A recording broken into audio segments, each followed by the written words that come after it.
तो इस एपिसोड की शुरुआत में हम देखते हैं कि एक काली अंधेरी रात में एक सुनसान सी जगह पर दो आदमियों की लाशें पड़ी हुई थीं। यहाँ पर मौजूद एक आदमी बोलता है कि सुई, योजाकुरा फैमिली का जो दामाद है ना, वो बहुत ज्यादा औसम है। जिस पर वो दूसरा आदमी कहता है कि मेरे लिए मेरा मिशन सबसे ज्यादा मायने रखता है, बाकी की चीजें मेरे लिए बेफिजूल हैं। वहीं अगले सीन में हमें योजाकुरा फैमिली का घर दिखाया जाता है और यहाँ ननाओ असानो से कहता है कि इस वक्त मैं बाहर हूँ, क्या आप मुझे लेने के लिए आ सकते हो। असानो कहता है कि ठीक है और यहाँ पर असानो 500 किलो वजन उठाए हुए हैं और ननाओ इस वक्त ईविल लेबोरेटरी में होता है। ये एक ऐसी लैब है जहाँ पर कुछ लोग सीक्रेटली बायो वेपन्स जैसे जहरीली गैसें बनाते हैं और ननाओ का मिशन उस नए वेपन को न्यूट्रलाइज करना था और ननाओ उस वेपन को हासिल कर चुका है। ये है वो सोडम। अगर ये कैप्सूल फटता है तो इसके 10 किलोमीटर की रेंज में आने वाले हर एक जिंदा जीव को ये खत्म कर देगा। ननाओ सोचता है कि ऐसी खतरनाक चीज को बाहर रखना खतरे से खाली नहीं है, इसीलिए वो उसे खा लेता है। जो बात जानकर असानो के तोते उड़ जाते हैं। सो ननाओ कहता है कि मेरी बॉडी एक मामूली इंसान की बॉडी से बहुत ज्यादा इफेक्टिव है। मेरी बॉडी इस बायो वेपन को डिटॉक्सिफाई कर देगी, लेकिन इसमें सिर्फ एक दिक्कत है, मुझे बहुत ज्यादा नींद आने लगी है। वैसे चिंता करने वाली कोई बात नहीं है क्योंकि ननाओ ने इस लैब में मौजूद हर किसी को सुला दिया है, लेकिन नींद आने की वजह से अब ननाओ चलने की हालत में भी नहीं है। इसीलिए असानो अपने स्पाई वाले कपड़े पहनकर तैयार हो जाता है। अब अगले सीन में हम देखते हैं कि असानो उस लेबोरेटरी में पहुंच जाता है। अंदर आने में उसे ज्यादा परेशानी नहीं होती। असानो चारों ओर अच्छे से देखते हुए आगे बढ़ने लगता है। थोड़ा आगे आने पर वो देखता है कि जो सिक्योरिटी गार्ड्स हैं वो पहले से ही बेहोश पड़े हुए हैं। असानो को लगता है कि ये काम ननाओ ने किया है, लेकिन तभी हम देखते हैं कि एक सिक्योरिटी गार्ड असानो पर फायर करने ही वाला था, लेकिन तभी एक दूसरा शख्स उस गार्ड पर हमला कर देता है और इसके बाद हमें वो दो आदमी देखने को मिलते हैं जो हमें इस एपिसोड के शुरू में दिखे थे। सुई पूछता है कि क्या तुम भी यहाँ पर किसी मिशन के लिए आए हो तायो असानो, लेकिन तभी उसका साथी कहता है कि असानो कहाँ पर है वो असानो को पहचान नहीं पा रहा था क्योंकि उसका चश्मा उसके सिर पर था। अब इसके बाद सुई असानो को अपने बारे में बताता है, मैं सुई आवी हूँ और वो मेरा साथी ओगा इनुकामी है, और वो असानो को अपना कार्ड देता है। और इसके बाद हमें पता चलता है कि ये दोनों एक गवर्नमेंट ऑपरेटेड इंटेलिजेंस यूनिट के मेंबर हैं, हिना गीकू, यानी ये दोनों गवर्नमेंट स्पाई हैं और इस लैब को खत्म करने के लिए आए हैं। अब इसके बाद सुई ओगा से पूछता है कि अंदर के हालात कैसे हैं। ओगा सुनकर और सूंघकर बताता है कि साउथ ईस्ट की ओर वो 5 लोगों के कदमों की आहट सुन सकता है और उनके पास हथियार भी हैं। अब इसके बाद ये दोनों अपने मिशन को पूरा करने के लिए जाने लगते हैं, लेकिन तभी ओगा कहता है कि तुम भी हमारे साथ क्यों नहीं चलते असानो। ये बात सुनकर असानो हैरान हो जाता है और इसके बाद ओगा उसे अपने साथ लेकर जाने लगता है।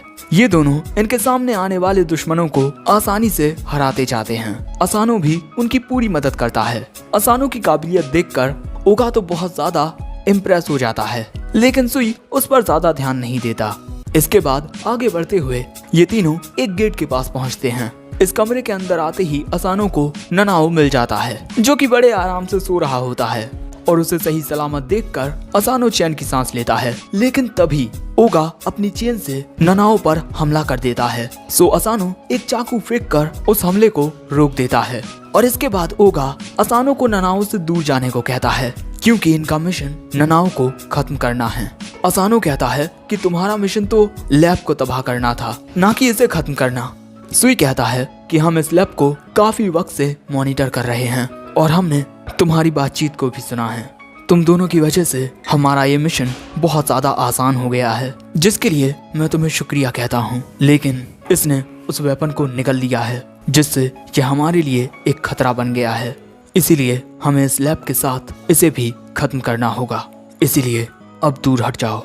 अब इनकी ये बातें सुनकर असानो खड़ा होकर कहता है कि अगर तुम मेरे साले को मारना चाहते हो तो पहले तुम्हें मेरा सामना करना होगा। ये बात सुनकर सुई अगले ही पल में बिजली की रफ्तार के साथ असानो पर वार करते हुए दूसरी ओर आ जाता है और कहता है कि एक स्पाई को अपने इमोशंस पर काबू रखना चाहिए। सुई के हमले से असानो की बंदूक कट जाती है और उसे कई सारे घाव लगते हैं जिससे वो वहीं गिर पड़ता है। और सुई कहता है कि क्या योजाकुरा फैमिली सिर्फ इतना ही कर सकती है। वैसे ये देखकर ओगा को काफी गुस्सा आता है, लेकिन वो सुई के खिलाफ कुछ नहीं कर सकता। और इसके बाद सुई ननाओ को खत्म करने के लिए अपनी तलवार निकालने ही वाला था, लेकिन तभी असानो उससे कहता है कि प्लीज रुक जाओ। लेकिन सुई उसकी बात नहीं सुनता और इसके बाद वो ननाओ पर हमला करने ही वाला था, लेकिन तभी ननाओ उठकर कहता है कि मैं उस सोडम को डिटॉक्सिफाई कर चुका हूँ। और वो सुई को इसका सबूत भी दिखाता है, जिसे देखकर सुई को ननाओ की बात पर यकीन हो जाता है और वो उस सबूत को ननाओ से ले लेता है ताकि वो उसे अपने सुपीरियर्स को दिखा सके। और इसी के साथ वो ननाओ को एक ऑइंटमेंट भी देता है जिससे असानो के घाव हील हो जाएंगे। वैसे यहाँ सुई कहता है कि इस लड़के की स्किल्स बहुत बेकार हैं, इसके मरने से योजाकुरा फैमिली को फायदा ही होगा। और ये कहने के बाद सुई और ओगा वहाँ से चले जाते हैं। दूसरी ओर ननाओ आकर देखता है कि असानो बेहोश हो चुका है। अब अगले दिन हम देखते हैं कि कोएचिरो ने असानो को कुछ इस प्रकार बांध कर रखा है। कोएचिरो कहता है क्या तुम्हें पता है कि तुम्हें इस तरीके से क्यों बांधा गया है? इसका आंसर स्पाई डे के स्पाई गॉसिप मैग के फ्रंट पेज पर है। इस आर्टिकल में बताया गया है कि किस तरह हिनागिकु के गवर्नमेंट स्पाई ने तुम्हें हरा दिया, जो कि हमारे परिवार के लिए बड़ी शर्मिंदगी की बात है। और इसके अलावा इस घटना की चर्चा सोशल मीडिया पर भी हो रही है। लेकिन सबसे ज्यादा जरूरी बात कि तुम्हारी एक गलती की वजह से ननाओ मारा जा सकता था। सच में तुम बहुत ज्यादा कमजोर हो। लेकिन तभी ननाओ और मित्सुमी आकर कोएचिरो के सिर पर मारते हैं। कोएचिरो कहता है कि आखिर तुम अपने बड़े भाई को कैसे मार सकती हो? लेकिन कोएचिरो की बात को अनदेखा करके जैसे ही मित्सुमी असानो के मुंह से पट्टा हटाती है, असानो कहता है कि ये सब मेरी वजह से हुआ है। ननाओ की जान चाहते चाहते बची है और मैंने परिवार के नाम को भी मिट्टी में मिला दिया। ननाओ कहता है कि ऐसा नहीं है, मैं आपकी ही बदौलत आजिंदा हूँ। असानो कहता है कि नहीं, मैं बहुत ज्यादा कमजोर हूँ। लेकिन तभी कोएचिरो असानो के पास आकर उसे बहुत तेजी से घुमा देता है और कहता है कि हमारे परिवार का नाम इतनी आसानी से मिट्टी में नहीं मिल सकता। लेकिन अगर तुम हर एक चीज का जिम्मेदार खुद को समझते हो तो तुम्हें सिर्फ एक काम करना होगा, हिनागिकु को हराकर फिर से हमारे परिवार का नाम ऊंचा करो। अब ये बात सुनकर असानो के अंदर हिम्मत आती है। वहीं दूसरी ओर हम एक मेट्रो के अंदर एक आदमी को देखते हैं जो पूरी सीट पर अकेला पैर फैलाए बैठा हुआ था, जिसकी वजह से दूसरों को भी परेशानी हो रही थी। वहीं पर सुई भी खड़ा हुआ था। वैसे ये आदमी सुई के साथ बहस करने लगता है। सुई अपनी तलवार निकालकर उस आदमी के कपड़ों को फाड़ देता है, जिससे बेचारे की इज्जत तार तार हो जाती है। और सुई दूसरी ओर आकर खड़ा हो जाता है और उसके बगल में खड़ा हुआ था असानो। सुई पूछता है कि तुम यहाँ क्या करने के लिए आए हो तायो असानो? क्या तुम यहाँ पर बदला लेने के लिए आए हो? लेकिन असानो तो यहाँ पर अपने परिवार की इज्जत वापस हासिल करने के लिए आया था, जिसके बारे में कोएचिरो ने बताया था कि हिनागिकु एक इलाइट गवर्नमेंट स्पाइस की यूनिट है जिनके पास यूनिक स्किल्स होती हैं, और अगर तुम हिनागिकु को हराना चाहते हो तो तुम्हें उनका इंटेल चुराना होगा, यानी कि एक स्पाई ऑन स्पाई फाइट। और अब असानो कहता है तुमने कहा था कि मुझ में काबिलियत नहीं है और इसीलिए खुद को इम्प्रूव करने के लिए मैं तुमसे चीजों को सीखूंगा। सुई कहता है मुझे तुम्हारी इन बातों से कोई फर्क नहीं पड़ता, तुम जो चाहो वो कर सकते हो, लेकिन शायद तुम मेरी स्पीड को मैच ना कर पाओ। और इसके बाद दोस्तों जैसे ही ट्रेन के दरवाजे खुलते हैं, सुई बिजली की रफ्तार के साथ ट्रेन से बाहर निकल जाता है और हमें पता चलता है कि ये हिनागिकु मूवमेंट टेक्निक है। इस मेथड से वो साइलेंटली बहुत ज्यादा तेजी से मूव कर सकते हैं और बैटल के दौरान इस टेक्निक का यूज काफी तरीकों से किया जाता है। और हिनागिकु के एक स्क्वाड का लीडर होने की वजह से सुई आओई को ये स्किल बहुत अच्छे से आती है।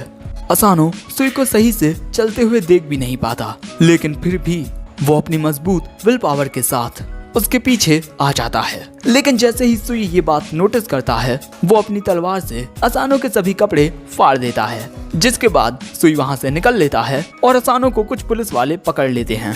अब इसके अगले दिन जब सुई और ओगा अपने मिशन पर होते हैं, तब असानो भी उनके पीछे होता है, लेकिन सुई फिर से असानो के सभी कपड़े फाड़ देता है।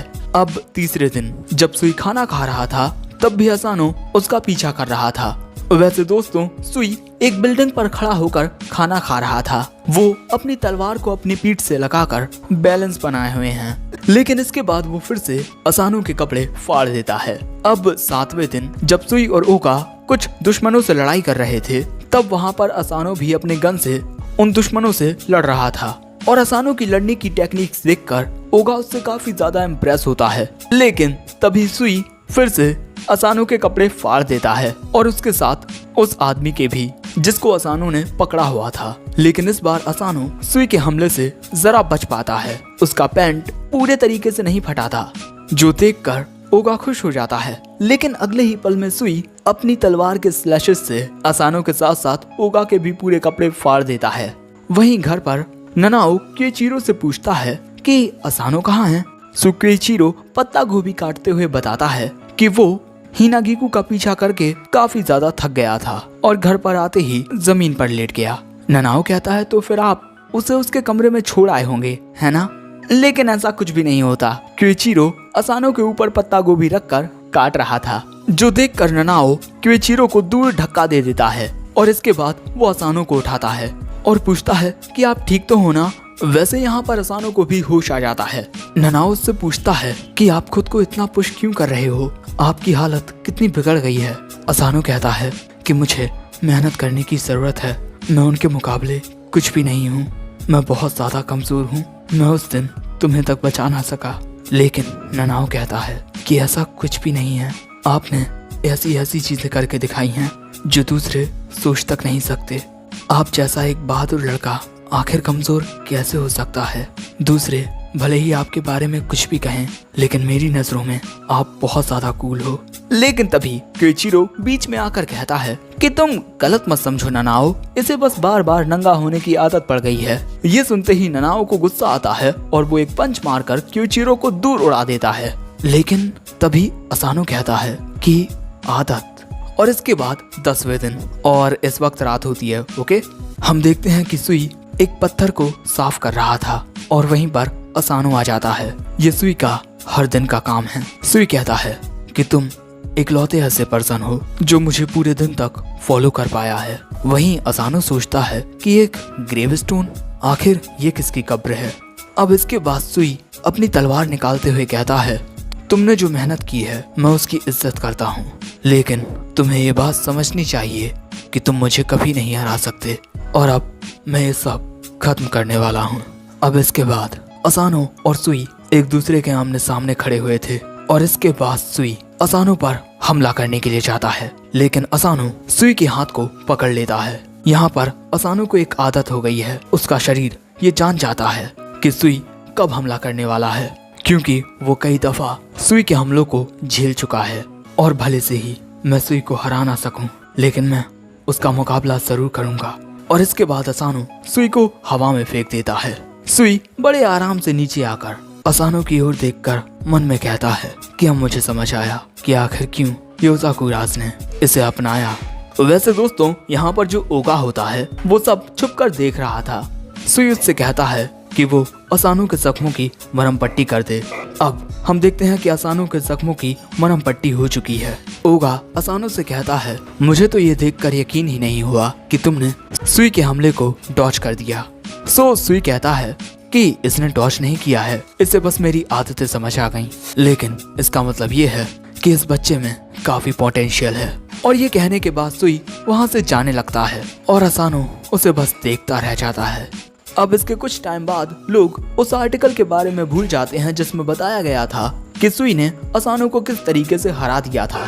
लेकिन असानो एक अलग ही तरीके से काफी फेमस हो चुका है। मुझे बताने की जरूरत नहीं है, तुम लोग खुद ही देख लो।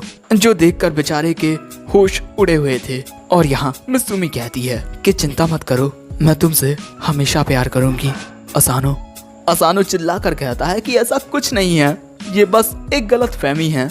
और इसी के साथ ये एपिसोड एंड हो जाता है। वैसे अगर एपिसोड पसंद आया हो तो लाइक करना, कमेंट करके बताना कि एपिसोड कैसा लगा और अगला एपिसोड देखने के लिए तुम कितने ज्यादा एक्साइटेड हो।